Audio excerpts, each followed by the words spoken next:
تو ہو سکتا ہے کہ ایک شخص جو ہمارے سابق علماء نے لکھ دیا کہ یہ چیز شرک، یہ چیز شرک، یہ چیز شرک، یہ چیز شرک، آج سے 500 برس پہلے کا انسان بڑے سے بڑا عالم دین اپنے زمانے کے شرک کو پہچان کر تو لکھ سکتا ہے، اس سے تو آپ بچ رہے ہیں۔ امام ابن تیمیہ نے اس کو شرک قرار دیا، اس کو شرک قرار دیا، اس کو شرک قرار دیا، کوئی شخص ہے جو اس سے تو بچ گیا۔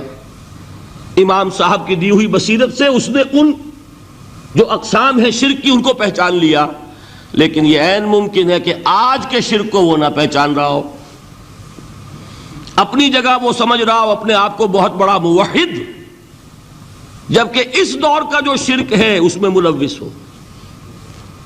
اس کو میں نے کہا ہے کہ اس شرک کے بارے میں بڑی اجتہادی بصیرت کی ضرورت ہے۔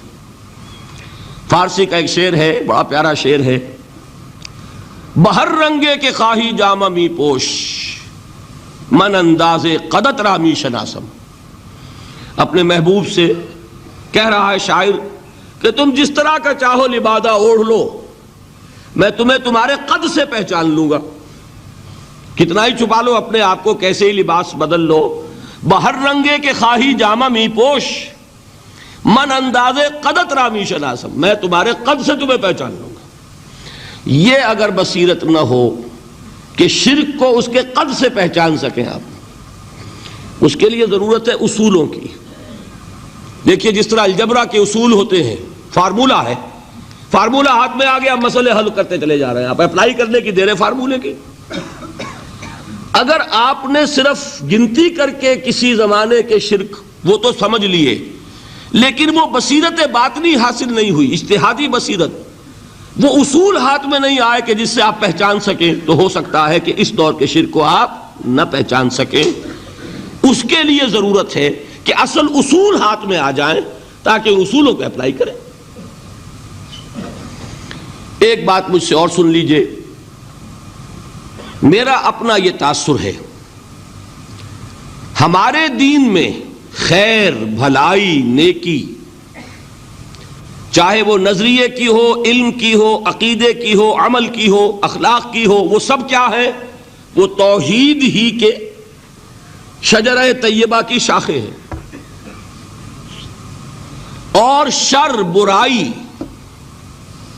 گمراہی، خیالات کی ہو، نظریات کی ہو، علم کی ہو، عقیدے کی ہو، عمل کی ہو، اخلاق کی ہو، سب کے ڈانڈے شرک کے شجرہ خبیثہ سے ملتے ہیں۔ اس شجرہ خبیثہ کے برگوبار ہے جو بھی برائی ہے، عمل کی یا علم کی، اور اس شجرہ طیبہ کے برگوبار ہے جو بھی خوبی ہے، عمل کی یا عقیدے کی۔ یہ میرا تاثر ہے، اور جب تک اس انداز میں وہ آپ کو اندرونی رشتے ظاہر نہیں ہوں گے، آپ پر منکشف نہیں ہوں گے، وہ اجتہادی بصیرت جو ہے پیدا نہیں ہو سکے گی۔ اب آئیے ایک اور بات دیکھیے، شرک میں اور الحاد میں کیا فرق ہے، یہ بھی ہم نہیں سمجھتے۔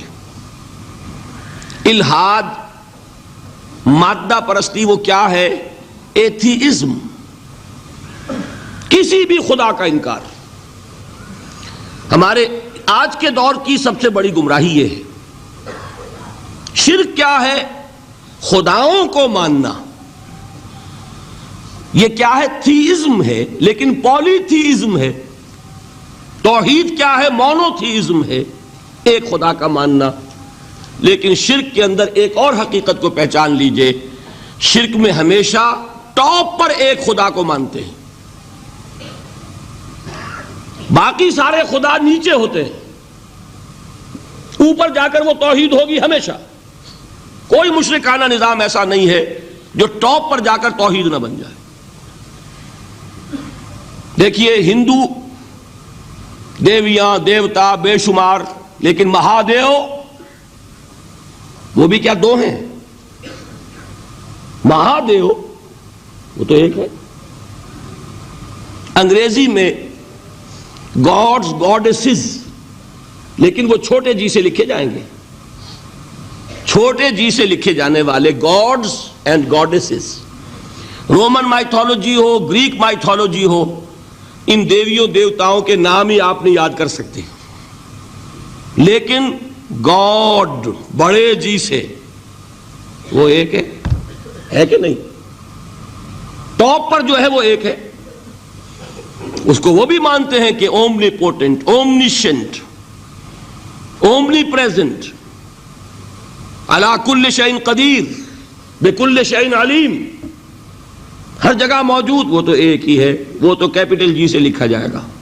باقی اس کے نیچے فوج ہے دیویوں کی، دیوتاؤں کی، خداؤں کی اور خدانیوں کی، وہ گاڈز اینڈ گاڈیسز ہیں۔ عرب میں کیا تھا؟ میں نے پہلے آپ کو وہ دو مثالیں دے دی ہیں، تیسری اور ایران کی لے لیجئے، خیر کا خدا اور شر کا خدا اور، ایک یزداں ایک اہرمن، ٹھیک، سنویت ہو گئی نا، دو خداؤں کو مانا، لیکن وہی ہیں جو خدائے خدائے گاں، خداؤں کا خدا، اس کو ایک ہی مانتے ہیں۔ یہی معاملہ عرب میں تھا، اللہ وہ ایک ہی تھا ان کے ہاں۔ قرآن میں آتا ہے ان سے پوچھئے وَلَئِن سَأَلْتَهُم مَّنْ خَلَقَ السَّمَاوَاتِ وَالْأَرْضَ لَيَقُولُنَّ اللَّهُ، جب ان سے کہا جاتا ہے کہ کس نے پیدا کیا آسمان اور زمین کو، یہ فوراً کہیں گے اللہ نے۔ فَأَنَّىٰ يُؤْفَكُونَ، تو یہ ماننے کے بعد کدھر جا رہے ہیں؟ وہ کیا کہتے تھے کہ وہ بڑا اللہ تو ایک ہی ہے، لیکن چھوٹے آلہہ ہیں۔ آلہہ اور اللہ میں وہی فرق ہے جو کیپٹل جی کا گاڈ اور چھوٹے جی سے گاڈز اینڈ گاڈیسز، وہی فرق ہے کہ جو مہادیو اور دیویوں اور دیوتاؤں میں ہے، وہی وہاں تھا۔ اللہ وہ ایک اور سپریم، سب سے بالا تر، اس سے اوپر کوئی نہیں، تخلیق میں اس کا کوئی ساجی نہیں، لیکن اس نے کچھ آلہہ ہیں جنہیں کچھ اختیارات تقسیم کیے ہوئے ہیں، کچھ اس کے لاڈلی ہستیاں ہیں جو سفارش کر سکتی ہیں۔ بس یہ شرک تھا مشرکین مکہ کا، بات سمجھ رہے ہیں؟ اس کا جائزہ لیں گے تو آپ کو، اور جو آج شرک کی اقسام میں بیان کروں گا اس کو ہاتھ میں لیں گے تو کسی موحد کا تلاش کرنا مشکل ہو جائے گا۔ ڈھونڈ اب ان کو چراغ رخ زیبا لے کر، آج جن کا نام مسلمان ہے ان کی اکثریت کسی نہ کسی نوع کے شرک میں مبتلا ہے۔ اب آئیے اقسام شرک۔ اقسام شرک میں بھی وہی کیفیت ہے جو نفاق کے بارے میں نے عرض کی تھی کہ ایک تقسیم یہ ہے جو علماء نے کی ہے، ایک ہے عقیدے کا نفاق، ایک ہے عمل کا نفاق، اسی طرح ایک ہے عقیدے کا شرک، ایک ہے عمل کا شرک۔ عقیدے میں نہیں ہے، عمل میں ہے۔ ایک تقسیم آپ نے سنی ہوگی شرک جلی، شرک خفی، ایک ہے ننگا شرک، کھلم کھلا شرک، ایک ہے چھپا ہوا شرک جو نظر نہیں آتا۔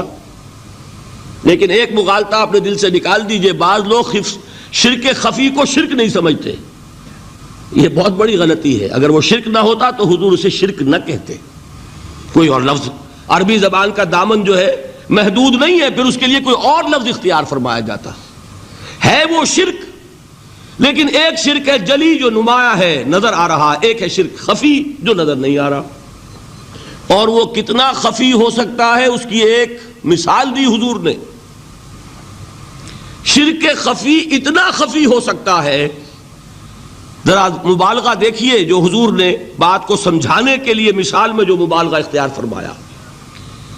ایک سیاہ اندھیری رات میں ایک سیاہ پتھر پر ایک سیاہ چیونٹی کو رینگتے ہوئے دیکھنا جتنا مشکل ہے، اتنا ہی شرک خفی کا پہچاننا مشکل ہے۔ بتائیے، آپ نے فرمایا انا افصح العرب، میں عرب کا فصیح ترین انسان ہوں، اس سے آگے کوئی مثال دی جا سکتی ہے؟ اندھیری رات، تاریک رات، پتھر سیاہ، چیونٹی سیاہ، کون دیکھ سکتا؟ جتنا اس کو دیکھنا ناممکن ہے اتنا ہی شرک خفی کا پہچاننا مشکل ہے۔ گویا کہ اس سے تو اللہ ہی بچائے گا تو انسان بچے گا۔ ایک آخری بات تمہیداً اور عرض کر دوں، پھر میں چلوں گا اقسام پر۔ میری جو باتیں آپ کے سامنے آئی اس سے ایک منطقی نتیجہ نکلتا ہے، کوئی شخص اگر حقیقتاً شرک سے بچ جائے، واقعتاً شرک سے بچ جائے، ہر قسم سے بچ جائے، اس سے بھی اوپر کوئی انسان ہوگا؟ گویا کہ یہ آخری منزل ہے، یا یوں کہیے کہ جس شخص کے بارے میں اللہ تعالیٰ یہ مان لے کہ میرا یہ بندہ شرک سے بری ہے، اس سے بڑی سند کوئی ہے؟ دی ہائیسٹ ٹیسٹیمونیل، سب سے بڑی سند، سب سے بڑی تعریف جو بندے کی ہو سکتی ہے وہ کیا ہے؟ یہ مشرک نہیں۔ یہی وجہ ہے، دیکھیے آپ قرآن مجید میں حضرت ابراہیم کے ذکر میں دیکھیں گے، ابراہیم کا مقام کیا ہے؟ خلیل اللہ، ابو الانبیاء، امام الناس، تین نسبتیں ہیں، تینوں بڑی عظیم۔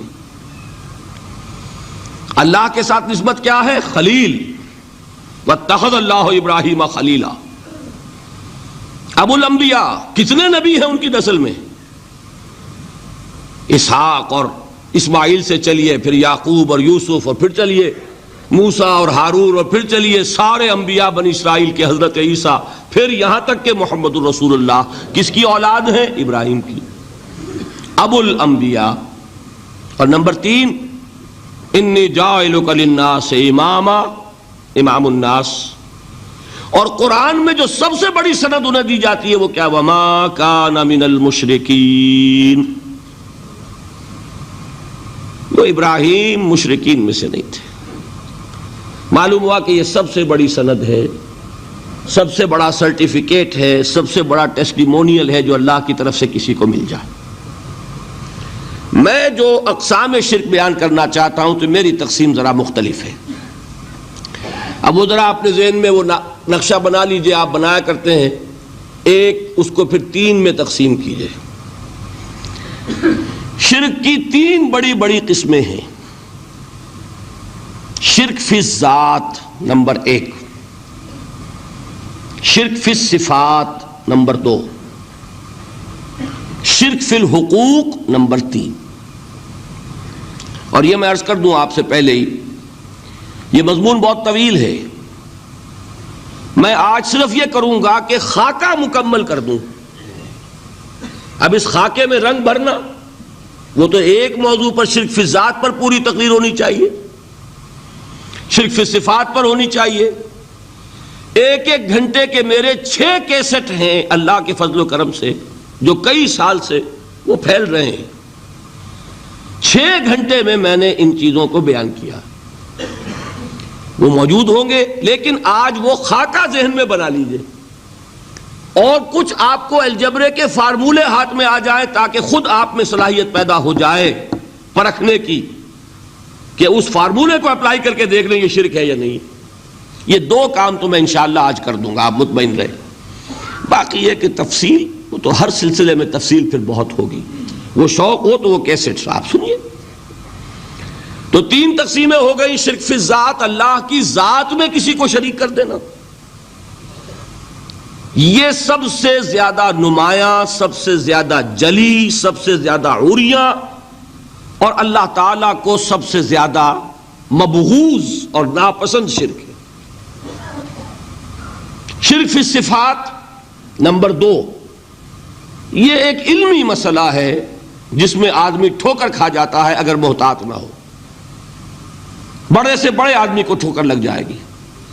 اس کا میں فارمولہ صرف آپ کو دوں گا، وہ ذہن میں رکھ لیجئے، پھر جہاں چاہیں اپلائی کیجئے، انشاءاللہ تعالی آپ کو ٹھوکر نہیں لگے گی۔